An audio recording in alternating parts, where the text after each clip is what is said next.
Hi, ഞാൻ സുനിൽകുമാർ പട്ടുവക്കാരൻ.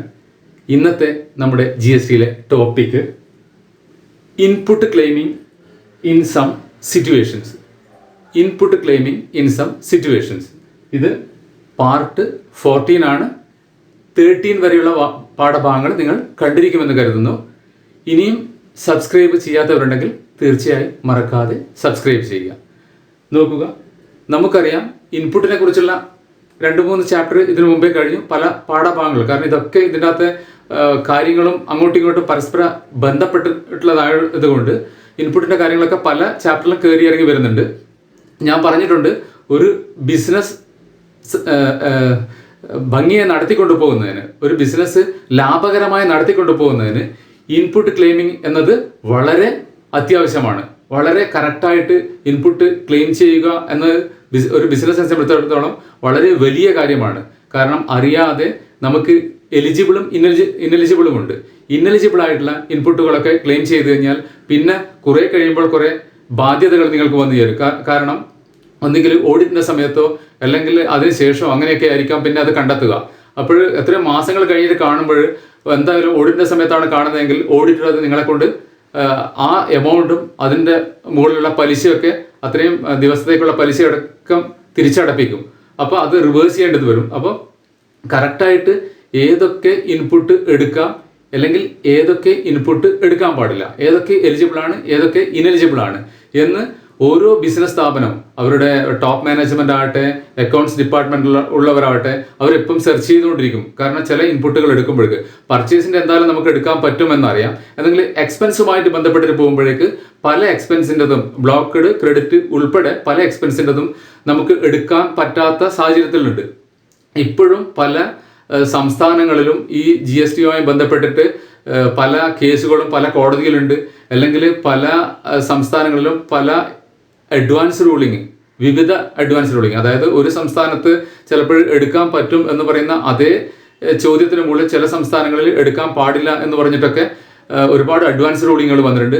അപ്പോൾ ഇപ്പോഴും ആൾക്കാരുടെ മനസ്സിൽ ഒരുപാട് കൺഫ്യൂഷൻസ് ക്രിയേറ്റ് ചെയ്തുകൊണ്ടാണ് മുന്നോട്ട് പോകുന്നത്. അതായത് അതുകൊണ്ടാണ് GST ഇനീഷ്യൽ സ്റ്റേജിലാണ്. ഓരോ സമയത്തും ഗവൺമെൻറ് ഇതിനെ സിംപ്ലിഫൈ ചെയ്യാൻ വേണ്ടി പരമാവധി ശ്രമിക്കുന്നുണ്ട്. എന്തെങ്കിലും ആ സ്റ്റാർട്ടിങ് സ്റ്റേജിലുള്ള ക്ലാരിറ്റി ഇല്ലായ്മ ഇനീഷ്യൽ സ്റ്റേജിലായിട്ടുള്ളതുകൊണ്ട് ബിസിനസ് മാനേജ്മെൻറ്റിനെയും അക്കൗണ്ട്സ് ഡിപ്പാർട്ട്മെൻറ്റിലെ എല്ലാവരെയും വളരെയധികം ബുദ്ധിമുട്ടിക്കുന്നുണ്ട്. അപ്പോൾ പരമാവധി നമ്മൾ മനസ്സിലാക്കി എടുക്കുക, എലിജിബിൾ ആണോ ഇനെലിജിബിൾ ആണോ ഈ ഇൻപുട്ട് ക്ലെയിം ചെയ്യുന്ന സമയത്ത്. അറിയാതെ നമ്മൾ കൺഫ്യൂഷൻ വെച്ചിട്ട് ഏതെങ്കിലും ഒന്ന് ക്ലെയിം ചെയ്ത് കഴിഞ്ഞാൽ പിന്നെ അത് നമുക്ക് വളരെയധികം ബുദ്ധിമുട്ട് വരുത്തി തീർക്കും. അപ്പോൾ ഇവിടെ അതേപോലത്തെ 3 ചോദ്യങ്ങളാണ് പലപ്പോഴും നമ്മളോട് തന്നെ ചോദിച്ചിട്ട് നമ്മൾ ഉത്തരം കൊടുത്തതാണ്. എന്നെങ്കിലും ഇത് പരമാവധി ആൾക്കാർക്ക് വീണ്ടും റിപ്പീറ്റ് ചെയ്തുകൊണ്ട് ഈ ചോദ്യം നമ്മളിലേക്ക് തന്നെ വന്നു ചേരാറുണ്ട്. അപ്പോൾ ഇതൊന്ന് വീഡിയോ തരത്തിൽ ചെയ്യാം, എന്നാൽ കുറേ ഭാഗം ആൾക്കാർക്ക് ആ കൺഫ്യൂഷൻ തീരും എന്ന് വിചാരിച്ചിട്ടാണ് ഈ 3 ചോദ്യം ഇപ്രാവശ്യത്തെ ഇതിൽ ഉൾപ്പെടുത്തിയത്. ഇൻപുട്ടുമായി ബന്ധപ്പെടുത്തി ഈ 3 ചോദ്യങ്ങൾ എടുത്തിട്ടുള്ളത്. ഏതാണ് 3 ചോദ്യം എന്ന് നോക്കുക. ഒന്ന്, air flight travel charges paid in relation to business purpose.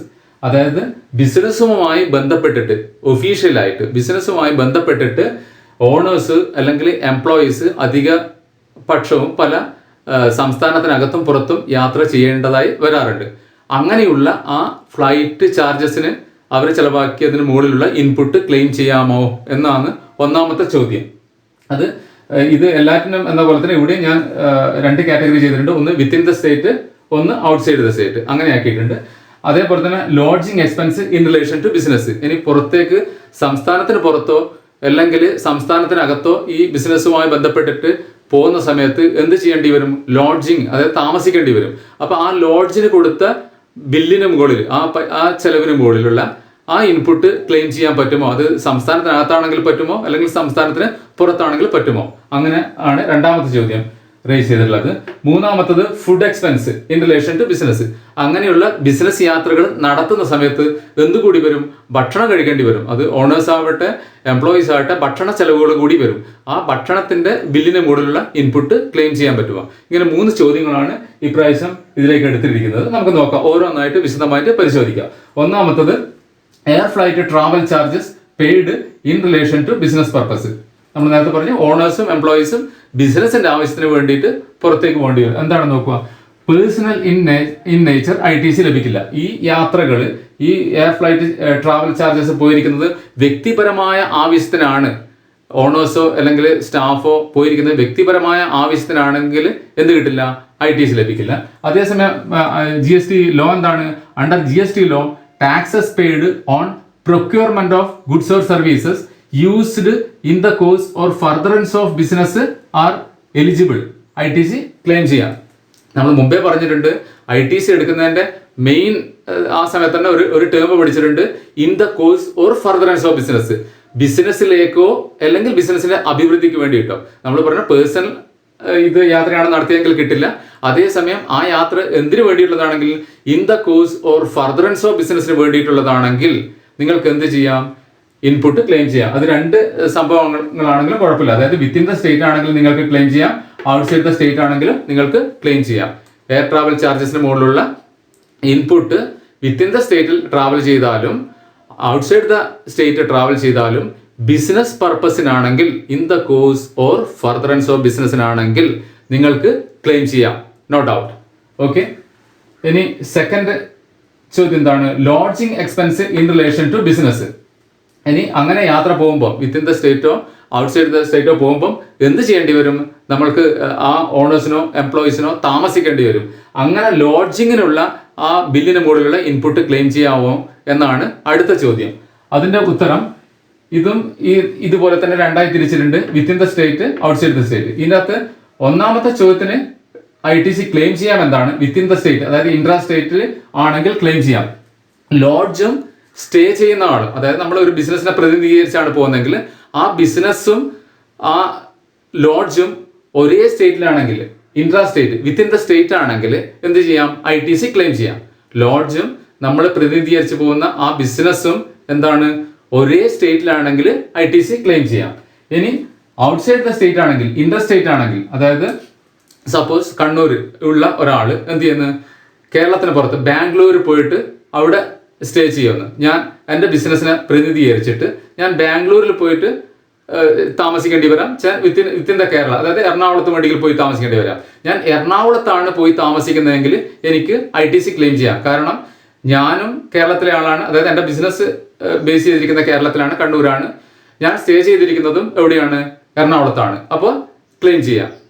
അതേസമയം ഞാൻ ബാംഗ്ലൂരാണ് താമസിക്കുന്നതെങ്കിലോ അത് ഔട്ട് ഓഫ് ദ സ്റ്റേറ്റ് ആണ്. അപ്പോൾ ഇത്തരം സന്ദർഭങ്ങളിൽ ഒരു ശ്രദ്ധിക്കേണ്ട ഒരു കാര്യം എന്ന് പറഞ്ഞു കഴിഞ്ഞാൽ, ഇമ്മൂവബിൾ പ്രോപ്പർട്ടിയെ സംബന്ധിച്ചിടത്തോളം എപ്പോഴും എന്താണ്? ഇമ്മൂവബിൾ പ്രോപ്പർട്ടിയുടെ ലൊക്കേഷൻ എവിടെയാണോ അതാണ് പ്ലേസ് ഓഫ് സപ്ലൈ. ഒരു ഇമ്മൂവബിൾ പ്രോപ്പർട്ടിയെ സംബന്ധിച്ചിടത്തോളം, ഒരു ലോഡ്ജിനെ സംബന്ധിച്ചിടത്തോളം അവരുടെ ലൊക്കേഷൻ ഓഫ് സപ്ലൈ എവിടെയാണ് അവിടെയാണ് പ്ലേസ് ഓഫ് സപ്ലൈ. അപ്പോൾ ഞാൻ ബാംഗ്ലൂരിൽ പോയി താമസിക്കുമ്പോൾ ബാംഗ്ലൂരിലുള്ള ലോഡ്ജ് എനിക്ക് ഏത് ബില്ലാണ് തരിക?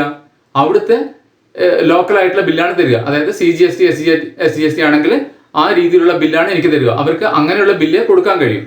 അതായത് എവിടുന്ന് ആൾക്കാർ വന്ന് താമസിക്കാൻ വന്നവർ അവരുടെ സ്ഥലം എവിടെയാണ് എന്നുള്ളത് ഇറവലന്റ് ആണ്. അവർക്ക് എന്നെ സംബന്ധിച്ചിടത്തോളം എവിടുന്ന് ആള് വന്നു കഴിഞ്ഞാലും എങ്ങനെയുള്ള ബില്ല് കൊടുക്കാൻ പറ്റൂ? CGST SGST എന്നുള്ള രീതിയിലുള്ള ലോക്കൽ, അതായത് സംസ്ഥാനത്തിനകത്ത് കൊടുക്കാവുന്ന ബില്ല് അവർക്ക് റേസ് ചെയ്യാൻ പറ്റൂ. അവർക്ക് IGST ബില്ല് റേസ് ചെയ്യാൻ കഴിയില്ല.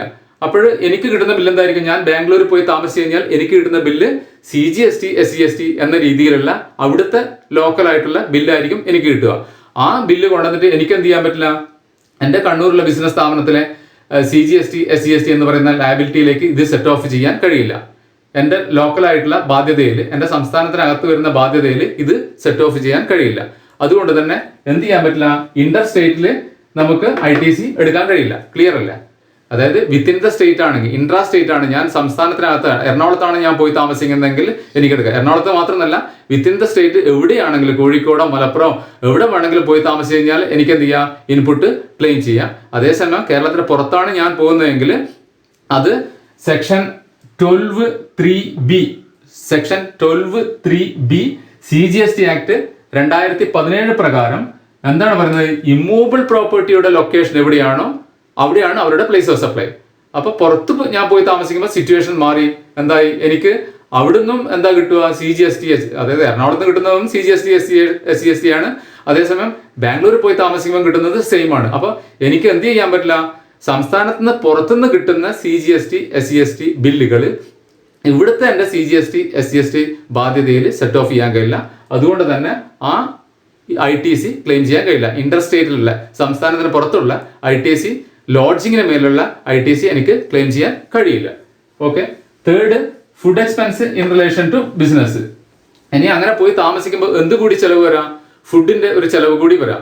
അങ്ങനെ ഭക്ഷണത്തിന് മേലിൽ കിട്ടിയ ബില്ലിന് മുകളിലുള്ള ഇൻപുട്ട് രണ്ടിന് മുകളിലും, അതായത് വിത്തിൻ ദ സ്റ്റേറ്റ് ആണെങ്കിലും ഔട്ട്സൈഡ് ദ സ്റ്റേറ്റ് ആണെങ്കിലും, സംസ്ഥാനത്തിനകത്താണെങ്കിലും സംസ്ഥാനത്തിന് പുറത്താണെങ്കിലും എനിക്ക് ക്ലെയിം ചെയ്യാൻ കഴിയില്ല, നമുക്ക് ക്ലെയിം ചെയ്യാൻ കഴിയില്ല.